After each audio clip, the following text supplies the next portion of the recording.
Hey guys, Kev here, and I have 4 Great Eastern Cutlery slip joints to check out with you. So this is going to be an overview instead of a full review, just because I haven't had too much experience with any of these. I want to get them on to Kyle, D2M Knives and Gear, to check out next, and I'm just not a slip joint guy yet. I'm kind of getting warmed up a little bit. I bought one.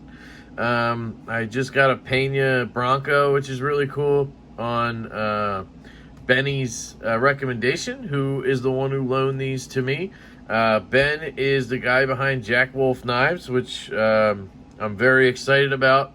Can't wait for those knives to come out. So he sent these 4 Great Eastern Cutleries to kind of like a group of us, me, Casey from Knives Fast, and Kyle from D2M Knives and Gear, among, I think, some other, I don't know if Chris from Grady's Gear is going to be getting these as well.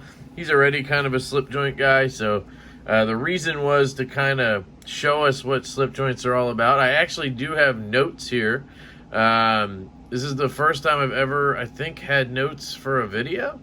But I don't know much about these, so I wrote down stuff when I took a call with Ben, and I'm just going to go through them from my least favorite to the one I liked the most, and we'll kind of do it that way. So let me try to get these off screen here. All right, there we go.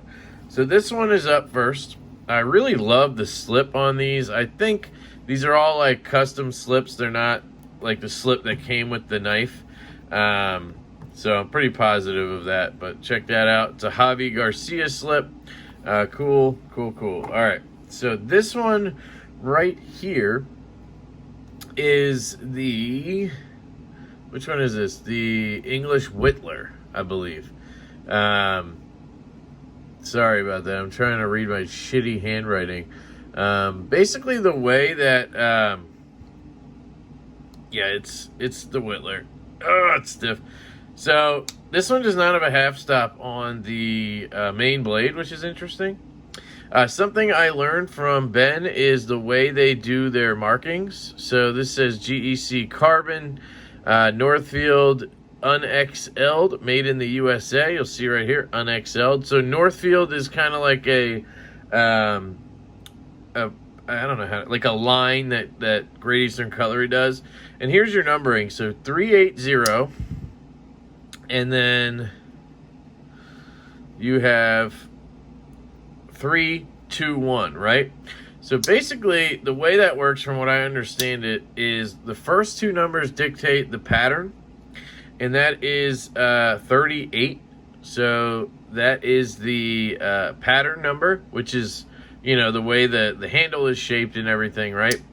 And then the next number is going to be the main blade style, which is going to be a 0. So that means it's going to be this blade shape, which I believe is called a spay. I'm not sure. It could be a warney, but it is a warney type, but I think they call it a spay. And then the next number is going to be how many blades are on the knife. So 3. There's 3 blades on this knife. And then the year, 21. This was made in 2021. There is a half stop on the 2 secondary blades, which I do like. I like that warney there. And this is kind of reminiscent of just a standard like Swiss Army knife blade. I like the action on this one. Not a big fan of the main blade. It's kind of a heavy pull, and then I can't get great grip on it coming out. So it's just not that great. I don't know if I really would go. It's kind of tearing my nail up a little bit there. I don't know if I need to go into like ergonomics and stuff, but it feels kind of not good because it's so thin, and I kind of have sweaty hands, and it just feels kind of slippery in my hand right now. But I mean, you can get a grip and do your, package opening and such, which is cool. But let me give you a kind of overview of the materials and everything. I can't remember what he said this material was. I don't know if it's some kind of bone or something.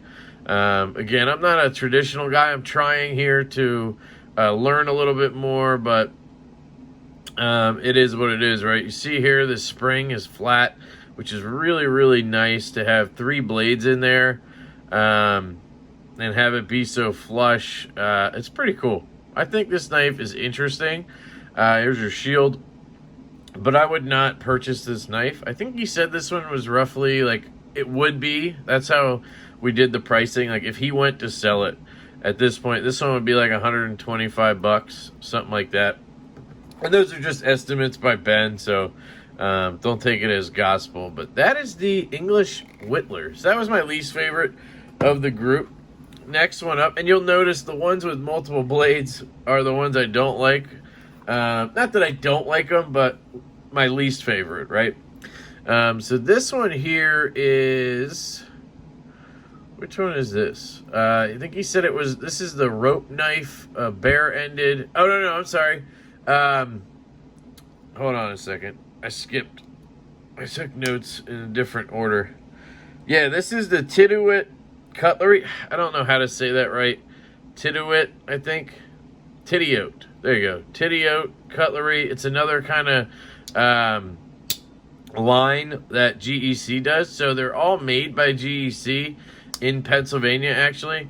And basically they have Northfield, they have Titiote. I'll keep saying that differently. Titiote, and they have one I think called Farm and Field, which is like their most budget line version.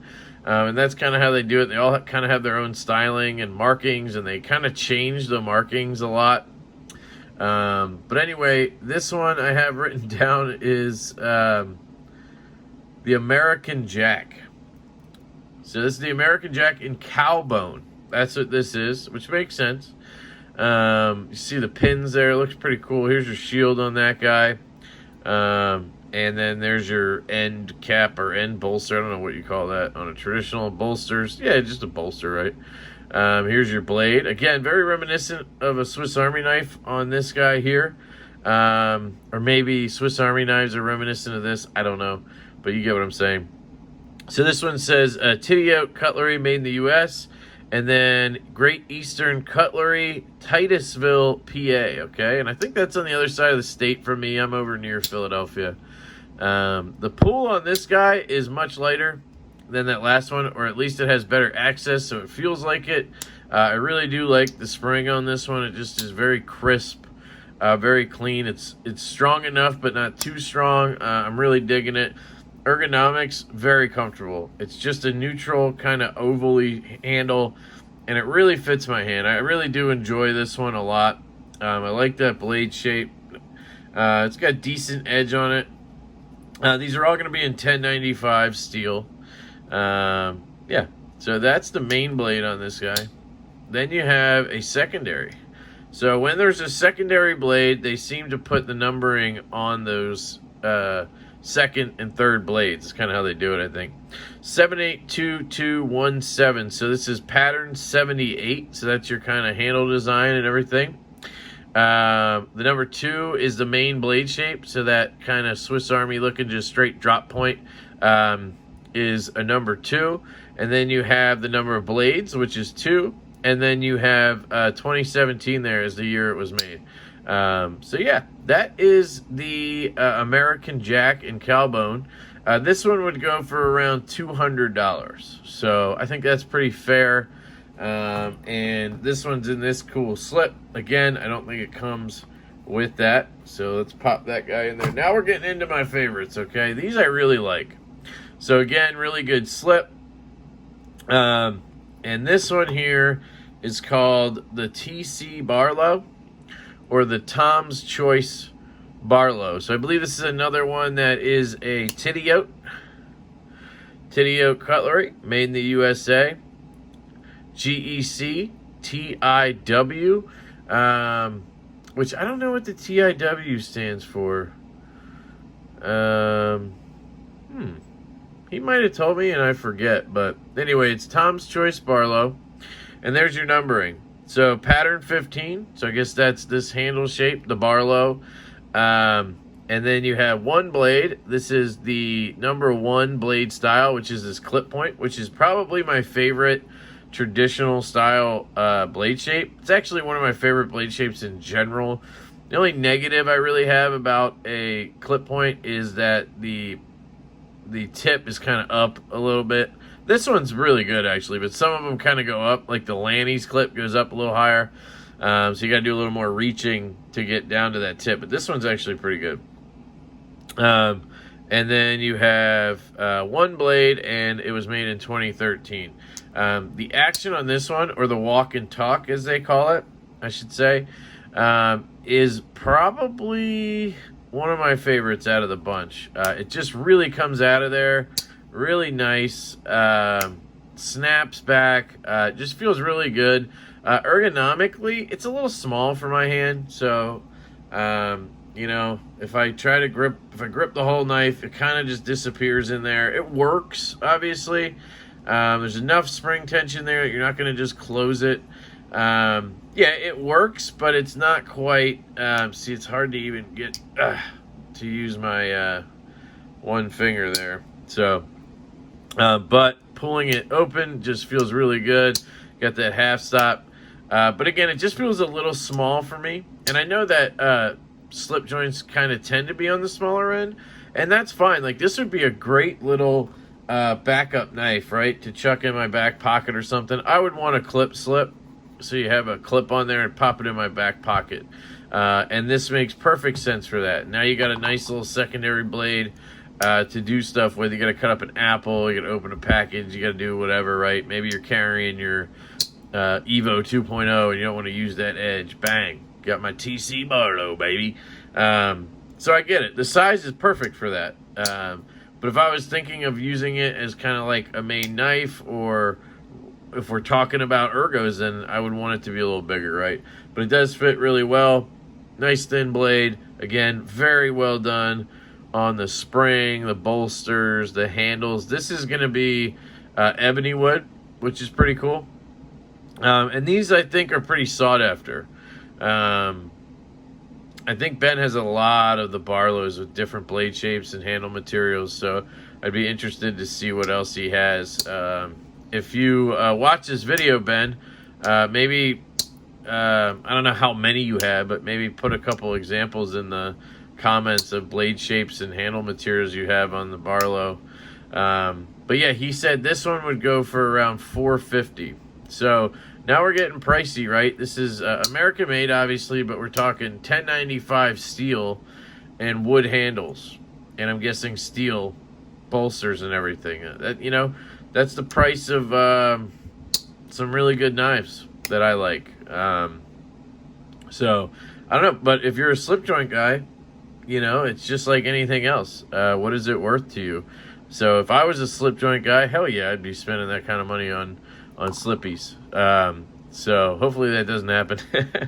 But anyway, that is the TC Barlow. That is one of my favorites. But my absolute favorite one that he sent in is this guy right here. Another cool slip. And this guy here is going to be the Blade Forums knife, I'm going to call it. I think it just says on it CAR. Not sure what that stands for either, just like I didn't know what TIW stands for. I thought maybe carbon for the steel. Here's your number, pattern 86. This is probably my favorite handle pattern I've seen on a traditional. You have the number 3 blade, so that sheep's foot warney. Then you have one blade, and it was made in 2019. The walk and the talk on this guy is insanity. I was playing with this guy on the live stream, and I was blowing right through the half stop. Like, I was just going, and people were saying that could mess the knife up. So I'm going to do it one time just to show you what I was doing. I was kind of just going like right through it, because it just is a different sensation to me. It is a lighter pull than the other ones we have here, and maybe that's what I like about it. It feels nicer. It's kind of funny because, like, when it comes to locking knives, I prefer like a stiffer detent, and I hate light detents. But on traditionals, it seems like I like a lighter pull, which is interesting. But yeah, they were saying if you blow through that half stop, it's possible that maybe like it would round something off. I don't know. And then you might not have a half stop anymore. So I haven't done it since then, just to be safe, because again, this is not my knife, and I didn't know that. So lesson learned, right? Now, size-wise, this guy's just perfect, right? Like if I take that Barlow back out, I can show you the size difference. Very thin on thin stock here. It's really nice. Bang, there you go. So secondary knife, primary knife, in my opinion. Put that back. So yeah, it's just really good. It fits in my hand literally like a glove. It's just really, really nice. This blade shape is absolutely sexy. Yeah, if Ben was like, dude, you could keep one of these, pick one, it would be this one. I don't think I'd buy one. If I did, this would be the one I would for sure buy or try to find in one of the Facebook groups or something. He said this one would go for about $450 as well. It's African Blackwood, and it's a rope knife, bare-ended rope knife, I think he said, with the sheep's foot blade. Bear with me here, guys. If I say things wrong, just, let me know in the comments. Teach me the ways of the slippy. It's got a match pull, nail nick on it, I think they call that, because you could strike a match on that bad boy. I like how the blade sticks out a little bit. I just love the overall design. I love the pull mixed with how that blade sticks out a little bit, so I get a lot of it. And it just, even with the sweaty hands, it just pops. You know what I mean? Very easy. Walk and talk is absolutely fantastic. I love this knife, guys. I really do. I'm thinking about trying to find me one of these, or if somebody has a more modern version of one or something. I'd totally be into it. So hit me up if you have something like this and you want to sell it or trade or whatever. Yeah, see, it's a little lighter on the spring than the others, but I'm okay with that because this would just be package opening type stuff, cutting out shipping labels. You can see there how I can do some of the cool slippy tricks. Ben does a trick where he literally like puts his finger in the half stop or in the what's this thing called, the kick or something. I don't know. There's some tricks you guys do. Instead of Bally Comp, we should have Slippy Comp at Blade Show next year, and you guys can show off all your slip joint moves. That'd be cool. But yeah, that is the CAR or the Blade Forums knife. See there? It was made as like an exclusive for Blade Forums, basically. So that one is extremely cool. So those are the slip joints from Benny Belkin, Jack Wolf Knives. Let's take them all out again. 4 Great Eastern Cutlery knives here. I'm really grateful that he decided to just send these out. I thought that was pretty cool that he thought to do that, kind of teach us the ways of the slip. And yeah, I always like trying new things. Doesn't mean I'm going to stick with the new thing. I do find it interesting that this is the only blade that doesn't have a half stop, and I wonder why that is. All the other ones, including the secondary blades on this knife, have half stops, but this doesn't. I don't know if it has something to do with the spring, obviously. You can see here how cool this is. You can see the spring goes all the way down, and then it just disappears right here. And I guess that middle one is the spring for this blade. I don't know. Or it turns those 2 springs into one spring for the main blade, and maybe that's why it doesn't have a half stop. Slip joints are very intricate and very interesting. I have to say, I thought they were just like, less expensive made knives, and they would be kind of cheap compared to to folding locking knives. But that couldn't be further from the truth. They have just as much engineering and cool stuff that goes into them as the knives that I really prefer, right? So I really appreciate Ben for kind of enlightening me a bit here. And it's been fun to get to know him a little bit through the process as well. So those are the GECs. We have the English Whittler. All right, we have the American Jack in Cowbone We have the Tom's Choice Barlow, probably my favorite looking one, and then my favorite overall one is the Blade Forums rope knife, we'll call it. So let me know what you guys think down in the comments. Please enlighten me on anything that you think I should know about slip joints, or things I said wrong, or whatever, terminologies or numbering, any of that stuff. I'd love to hear it, get your opinion, and yeah, it was a good experience. So thank you to Ben for sending these out to me. Go check out Jack Wolf Knives, guys. It is going to be a very, very cool time when those knives come out. I got a bunch of the cards here from him. All these knives he's coming out with. The laid back jack. The low drag jack. The venom jack. The vampire jack. The little bro. That one is reminiscent of that TC Barlow. And there's going to be a big bro, so I'll probably go for the big bro because it'll be more this size, which is perfect. You got the K9 jack, and then you have the sharpshooter jack. There might be others I don't know about yet, or that are new or whatever, but it's just so cool, all the stuff he's done to get this company off the ground. And as of right now, all he's doing is spending money, right? So when they do come out next year, show them your support, guys. And that's it. I love you guys. I hope you have a fantastic day, and I will catch you later.